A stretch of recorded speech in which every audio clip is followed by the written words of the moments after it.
Finally, I grab a hold of him by his shoulders. I'm like, what's wrong? And he still won't look up. And him cowering, shaking, holding back tears, he's like, I don't like the way that man in your closet is looking at me.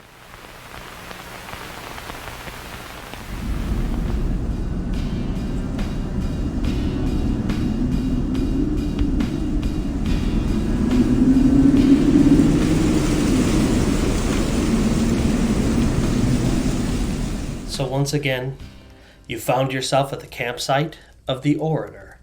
And as you can see, the fire is stoked. So please pull up a chair, because I have a tale to tell. But before we begin, if you find yourself enjoying this kind of content, first-person accounts of the paranormal, the supernatural, things that go bump in the night, then please like this video and then also subscribe to my channel. Not only will you get updates every single time that I put out new content, but it also helps me to grow my channel and continue to put out videos in the future. Also, I really do enjoy interacting with my audience, so if you could, comment below maybe your favorite part of the video, types of videos you'd like to see in the future, or maybe some questions that you might have, and I will make sure to get back to you as soon as I can. Now, let's begin today's tale. It is a story I like to call The Man Upstairs. So our story actually begins all the way back in 1967 in St. Clair Shores, Michigan. Now, back then, it was not really a bustling city or anything like that like it is now. Back then, it was actually farmland. And so there's this guy named Bill, and he decides to build a house on this land. And so Bill builds this beautiful two-story house, and a neighborhood starts to kind of grow around it. And now Bill has neighbors and things like that. One of Bill's neighbors is a guy named Tom, and they become fast friends for a really long time. And at some point, Bill passes away, and Tom has another friend, a guy named Mike. And so Mike is actually looking for a new house. He had recently kind of started a serious relationship. They were looking to move in together and get something bigger. And so they actually move into Bill's house because Tom recommended that they do so. So Mike has moved into this house. He's actually living alone, and his then girlfriend, now wife, would be moving in a little bit later. And so, Mike is living there for quite a while on his own. And the way that the house is set up, you enter the front door, and directly on your left is the living room. And right in front of you, you can either walk straight through to the kitchen, or slightly to your right, there's a set of stairs that goes upstairs, and it leads to kind of like some bedrooms and things like that. And then if you were to go into the kitchen, you have the kitchen, and then kind of to the left of the kitchen, there's a dining area, kind of an open floor plan to the kitchen. And then if you were to continue past that, there was sort of like a living room area that was more like a gaming area. They had a pool table and things like that. Now that's built into a bar, but it was kind of always the sort of gaming area. And when Mike first moved in, there was a record player in that room, that kind of gaming room. And that's kind of where a lot of the activity is focused. And so Mike moves in, and Mike, he's a police officer for Detroit. And so he's kind of a little bit no-nonsense, but he's also very go with the flow. He doesn't ask a lot of questions. He doesn't really care about what's going on as long as everything's okay. And so he moves in. Right away, there were things that were weird about the house. There were lights in that gaming room that would turn on and turn off. He would turn it on before he went to bed. He'd wake up and it would be back on when he woke up. But the strangest thing about that room was the record player. So he has this old record player. It's one of those big ones where the speakers and everything like that are built in, real old school. There would be times where it would just play all on its own, just start up, the needle would drop, and all of a sudden a song is playing. And he experiences stuff a lot, but like I said, Mike is a very no-nonsense kind of guy, and so weird, but he doesn't really care very much about it. Now, Mike's girlfriend does eventually move in. Her name is Callie. And Callie has a young son. His name is Cade, and he was about 3 or 4 at the time. So pretty young. And so they move in, and same exact thing. They experience a lot of these really strange things where the lights are turning on and things like that. They do end up getting rid of that record player. They replace it with a TV. Same exact thing. The TV all of a sudden will come on in the middle of the night. Nobody knows how these things happen.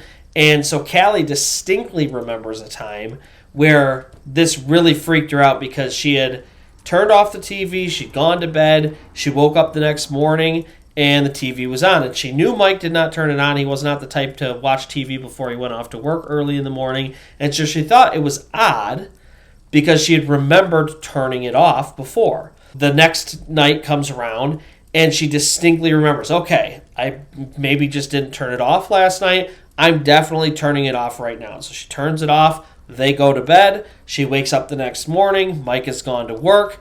TV is once again on. She texts Mike, hey, did you happen to watch TV this morning? He said, of course not. I rushed out the door. And so she is getting chills because she's like, I know I made a special point of turning the TV off last night. So Callie and Mike actually reach out to Tom, who was the friend that sort of put them in the house, and they said, hey, we're kind of experiencing these things. Do you have any idea what's going on? And Tom said, I don't know exactly what's going on, but it's funny that you mentioned that because Bill used to say those kind of things, that lights would turn on all of a sudden, or lights he knew he turned off were turned back on, and all sorts of appliances that were in that room would turn on in the middle of the night. And he's like, Bill was a pretty old guy, and he was kind of getting up there in years and wasn't exactly all there. And so we just thought, maybe Bill was a little bit crazy, but it's odd that you're now experiencing these things. And so Mike and Callie, at some point, they do decide to completely renovate that gaming room and turn it into a bar. And while they're doing the renovations, they decide, you know what? This is a pretty old house built in the 60s, and it's really never been touched up. Maybe it was just faulty wiring. Maybe it's something as simple as that. And so they end up having electricians come out, take a look, completely replace the wiring in that room, and then obviously add a bunch of things because there's a new bar there, so there's new lighting. And lo and behold, even with brand new electric outlets and the entire system changed, there are times still to this day where they turn the lights off and lights will be left on. In fact, one of the strangest phenomenons that still happens to this day, there are two lights that hang directly over the bar, and they are both connected to one switch. And yet sometimes they will come down in the morning and one light will be on and the other will be off, which is impossible. When you flip the switch, they both come on. When you flip the switch, they both go off. And yet they still experience those kind of things. And so there was a lot of activity centered around that room, but it was never anything super hostile. So like I mentioned, Callie has her 4-year-old son, Caden.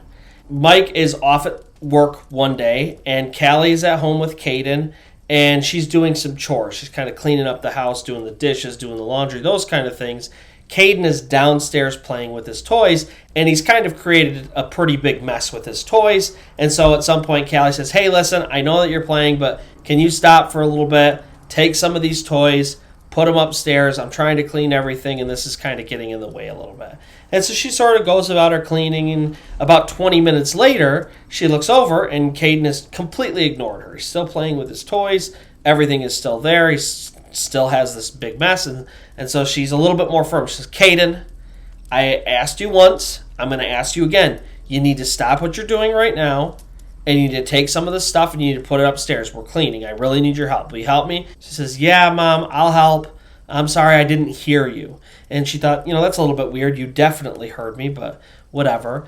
And so she goes back about her business. She's doing, like I said, laundry. She's doing dishes. She's kind of cleaning the floors, doing sort of like a pretty extensive clean of the house.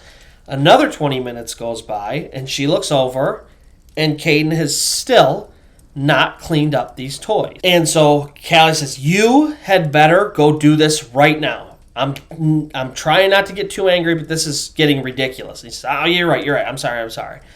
And so she goes about her business. She looks back a couple minutes later, and he has moved one of his toys, and there's still a mess of them. And finally she says, all right, that's enough. You're going to be in really serious trouble if you don't stop what you're doing this second and take these toys upstairs right now.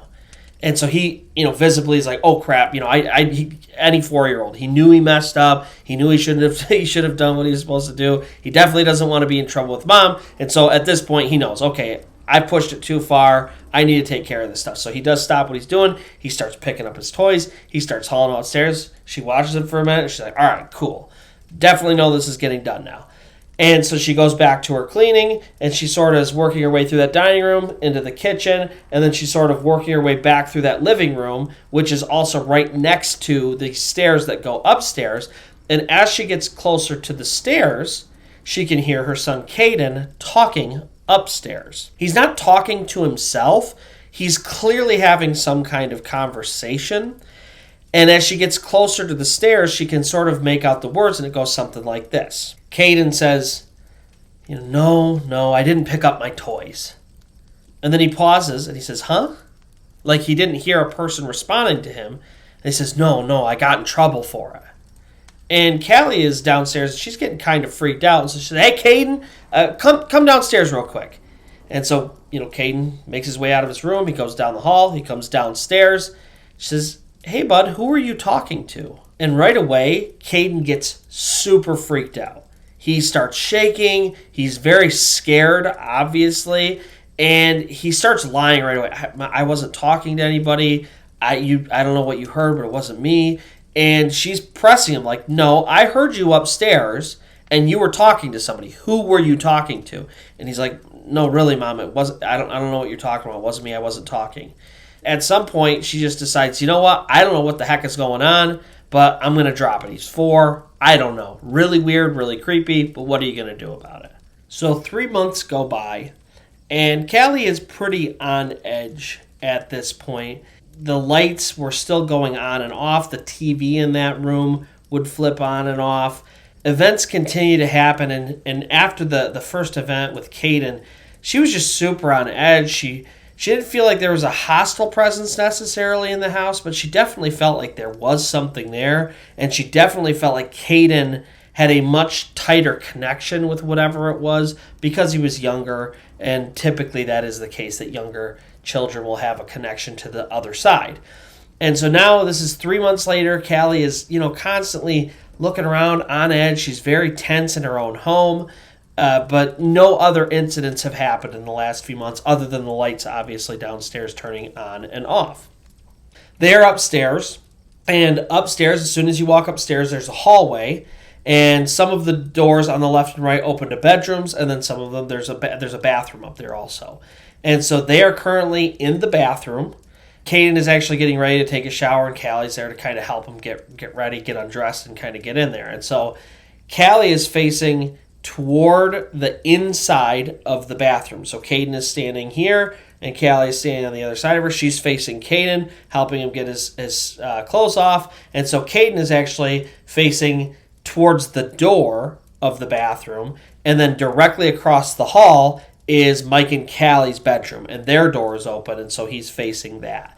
And so she's helping him get undressed, and then all of a sudden, out of nowhere, Caden completely changes. He looks down, and he starts shaking and cowering, and Callie does not understand what's going on because they just were chatting and kind of joking around, getting ready for the shower, and suddenly he is just totally changed. He's clearly freaked out, very scared. He's shaking. He's starting to cry. She's like, Caden, what is wrong? What can I do? What is happening right now? And Caden, shaking, crying, says, Mom, I don't like the way that man in your closet is looking at me. And Callie, all of the hairs on her arms stand up. The hair on the back of her neck stands up. She gets goose flesh. And she knows there's something behind her. And she knows she has to look. She's the adult. What is she going to do? And so slowly, still holding Caden, she starts to turn her head. And she looks all the way back into the bedroom, fully expecting to see something, an entity or eyes or maybe even a real person in her home. And it's completely empty. There's nobody in her bedroom. And suddenly she doesn't feel that presence anymore. And she says, Caden, there's nobody there. And he looks up and he looks past her. And she can feel his whole body completely relax. He says, good, he's gone. And so now she is super freaked out. She doesn't really know what to do. And so she closes the bathroom door. She finishes getting him undressed. He gets in the bath. She just sort of is like, I don't know what to do here, but I'm really freaked out. Again, several months go by, not another incident other than the lights continuing to turn on and off downstairs. But she is even more on edge now because this is 2 times that there have been very clear incidents where Caden has interacted with this presence and she feels something in the house. She just clearly doesn't have as strong of a connection to it. So it's a few months later and it's now Christmas Eve. Callie and Mike, they have procrastinated quite a bit on the whole wrapping of presents. And so they actually, in that gaming room, there's still the pool table in there at this time, and they have an entire wrapping station set up where it's like got the presents hidden on the side, and then they have the wrapping paper with all the tools to cut it. They have like a taping station. They have a boxing station. I mean, they got the entire thing set up so that they can just like really efficiently get this thing done. But obviously, they have to wait till Caden goes to bed. And so it's Christmas Eve, and obviously, every kid's really excited. But at some point, Caden does make his way upstairs. Callie helps him get in bed. She tucks him in, and it does appear like he's ready to go to sleep. They go downstairs. They have a drink. They hang out for a little bit. They make sure, yep, he is definitely asleep. We don't want him coming down and seeing this happen, right? They get to work. They go to the wrapping station. They start taking each of the presents. They're boom, wrapping it up real quick. And then all of a sudden, upstairs, they very distinctly hear somebody get out of bed. So one thump as somebody's feet hit the floor. And then all of a sudden, the sound of somebody running towards the stairs. And they're like, oh crap, he woke up. And so they take a blanket. They throw it over all of the presents, right? Just to hide everything. And then they wait. There's no sound of feet coming downstairs. And so Callie's saying, oh, well, maybe he, got up to go to the bathroom, or maybe he got up to grab a glass of water, or who knows what the case is, but it doesn't seem like he's coming downstairs. We'll wait a few minutes, see what's going on, and then we'll kind of go from there. So it's totally silent in the house. They're very intently listening, waiting to hear him, walk back to his room, get back in bed, and they hear nothing. Callie ends up going upstairs to see kind of, what's going on, make sure he's okay, and she looks in the bathroom, no Caden, and she kind of looks in the other rooms, no Caden. And so she makes her way to his room, and there he is in his bed, fast asleep. And if you have ever seen a 4-year-old in a deep sleep, you know. And when they're that deep, they were not just up a couple minutes ago. They go down and they are out. And so she's kind of weirded out by this because her and Mike both very clearly heard somebody running upstairs. So she goes back down. She says, I don't know what to say, but he's asleep. Like, it is not him. They finish wrapping the presents. Nothing else that night. Nothing else over the next few months.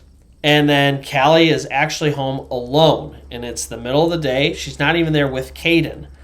And so Mike is at work. Caden is at a neighbor's with a friend. And she's there by herself. And she's actually doing a FaceTime with her sister. So she's on a video conference with her. She's downstairs hanging out. And she's talking to her sister, and her sister's like, oh, what's going on? What are you doing? She's like, I don't know, I'm just hanging out, I'm home alone. Caden's at a friend's, Mike is gone. And then all of a sudden, same exact thing. She hears somebody thump. So somebody, gets out of bed or whatever. That's what it sounds like. And then same exact thing. So the thump, thump, thump, thump, thump, running towards the stairs as if they're coming downstairs. And she stops, and she's freaked out. But her sister, through FaceTime, says, hey, I thought you said you were home alone. I clearly just heard somebody running around in your house. And Callie's like, no. I am home alone. And then explains, this is what has been happening. And her sister says, listen, I don't know what the heck is going on, but you're home alone. You better get out right now. And so Callie does. She ends up leaving the house. She gets in her car. She goes for a drive for a little while, kind of cool her nerves before she comes home.